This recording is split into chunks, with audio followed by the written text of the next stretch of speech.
नमस्कार, छाया किचनमध्ये मी छाया तुमच्या सगळ्यांचं स्वागत करते। खूप दिवसानंतर आज मी रेसिपी तयार करायला घेतलेली आहे। आज मी तुम्हाला त्रिमूर्ती डाळ बनवून दाखवणार आहे। त्यासाठी घेतली तुरीची डाळ, थोडी चण्याची डाळ आणि उडदाची डाळ। उडदाची डाळ छिलट्यावाली घेतलेली आहे। तर ही त्रिमूर्ती डाळ आज मी कशी बनवते ती बघा आणि तुम्हाला आवडली तर नक्की लाईक करा, शेअर करा। सगळ्यात पहिली ही डाळ मी स्वच्छ धुवून घेणार आहे। तर सगळ्यात पहिला आपण कुकरमध्ये ही डाळ टाकून स्वच्छ धुवून घ्यायची। आता याच्यातलं मी पाणी काढून घेते आणि दुसरं पाणी घालायचं आहे आपल्याला। डाळ मी स्वच्छ धुवून घेतलेली आहे। याच्यामध्ये घालते पाणी, पुरेसं पाणी घालायचं आहे जेवढं डाळीला लागेल तेवढं। ह्याच्यामध्ये पुरेसं पाणी घातलेलं आहे। ह्याच्यात घालायची आपल्याला थोडीशी हळद। आता ह्याच्यामध्ये घालते मी थोडंसं एक पळी तेल।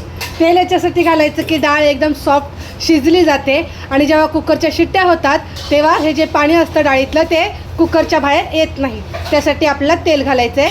आता मी ह्या कुकरच्या शिट्ट्या करणार आहे 4 ते 5, म्हणजे डाळ एकदम छान सॉफ्ट आपली शिजेल। बघा, उडदाची, तुरीची डाळ आणि चण्याची डाळ आपण चांगली शिजवून घेतलेली आहे। आता ह्याला चांगली हटून घ्यायची डाळ, म्हणजे डाळ स्मॅश करून घ्यायची आहे आपल्याला। बघा, मस्त शिजली डाळ। आता आपण या त्रिमूर्तीची मस्त अशी डाळ तयार करूया। आता मी ही डाळ हटून घेते। उडदाची डाळ असल्यामुळे खूप चिकटपणा येतो त्याला, पण तुरीची आणि चण्याची डाळ म्हणजे हरभऱ्याची डाळ घातल्यानंतर खूप छान टेस्ट येते। तर आता ही सगळी मी डाळ हटून घेते। एका साईडला मी कढई गरम करायला ठेवलेली आहे, त्यात पाणी घालून पूर्ण मी डाळ हटून घेतली, म्हणजे स्मॅश करून घेतलेली आहे। जास्त काय होत नाही स्मॅश वगैरे। कढई गरम करायला ठेवलेली आहे। कढई चांगली गरम झाली आहे। कढईमध्ये टाकूया आपण तेल। मी टाकते 2 पळी तेल, म्हणजे 2 चम्मच तेल घालते। तेल चांगलं कडक झाल्यानंतरच आपण राईचा तडका घालायचा आहे।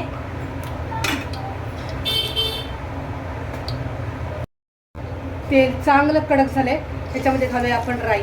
राई चांगली तडतडली पाहिजे आणि फुटली पाहिजे, तेव्हाच सगळ्या कुठल्याही भाजीला चांगली चव येते। तर राई चांगली तडतडून फुटली पाहिजे। बघा, अशा प्रकारे राई चांगली तडतडली पाहिजे। आता मी ह्याच्यामध्ये घालते कढीपत्ता। कढीपत्ता पण चांगला तडतडला की याच्यामध्ये घालायचा लसूण। लसूण चांगला हलका हलका लाल होऊन द्यायचा आहे। लसूण बघा हलका हलका चांगला लाल झालेला आहे। चवीला खूप भारी लागतो लसूण, असा हलका लाल झाला पाहिजे। त्याच्यामध्ये टाकूया आपण टमाटर। 1 टमाटर उभा चिरून घेतलेला आहे, फ्राय केलेला। टमाटर चांगलं तेलामध्ये फ्राय केलेला आहे। आता याच्यामध्ये मी 4 ते 5 मिरच्या उभ्या चिरून घेतल्या, जसे पाहिजे ते एक एक आपली मिरची। एका मिरचीचे 2 काप केले आणि उभ्या चिरून घेतल्यात। ज्याला खायचे ते आपलं एखादी मिरची उचलून खायचं। आता याच्यामध्ये बघा हा घेतलेला आहे घाटी मसाला, म्हणजे कांदा लसूण मसाला।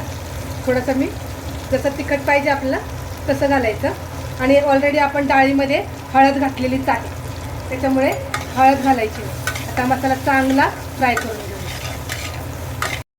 बघा, छान मसाला फ्राय झाला आहे, मस्त तेल सुटलेलं आहे। आणि आता ह्या कांदा लसूण मसाला जो आहे घाटी मसाला, त्याच्यामध्ये मीठ असतं। आता ही डाळ आपण याच्यामध्ये हळूच घालून घेऊ, नाही तर अंगावरती येईल। आता आपण थोडंसं टेस्ट करून बघूया, म्हणजे कांदा लसूण मसाल्यामध्ये मीठ असतं। मी आत्ताच टेस्ट करून बघितला कांदा लसूण मसाला, त्याच्यामध्ये मीठ आहे। आता चांगली रट्टा रट्टा ही डाळ शिजून घेऊन आपण, मग जसं लागलं तर टेस्ट करून आपण मीठ घालू त्याच्यात। डाळीला उकळी यायला लागली आहे, तर थोडीशी मी जरा टेस्ट करून बघते, म्हणजे मीठ आहे की नाही ह्याच्यामध्ये। मीठ तर काही लागतच नाही। आता थोडंसं मी चवीनुसार मीठ घालते। थोडं चाकून बघितलंय, मीठ घातलं। आता ही चांगली आपण डाळ रट्टा रट्टा शिजू देऊया। मस्त एकदम चवीला भारी लागली आहे, पण थोडं मीठ कमी होतं म्हणून मी मीठ घातले। आता बघा, डाळ मस्त रट्टा रट्टा शिजती आहे। आता मिक्स करून असे एकदा परत घ्यायची। खूप छान आणि मस्त त्रिमूर्ती डाळ आपली तयार झालेली आहे। त्याच्यावर घालूया आपण आता कच्ची कोथिंबीर।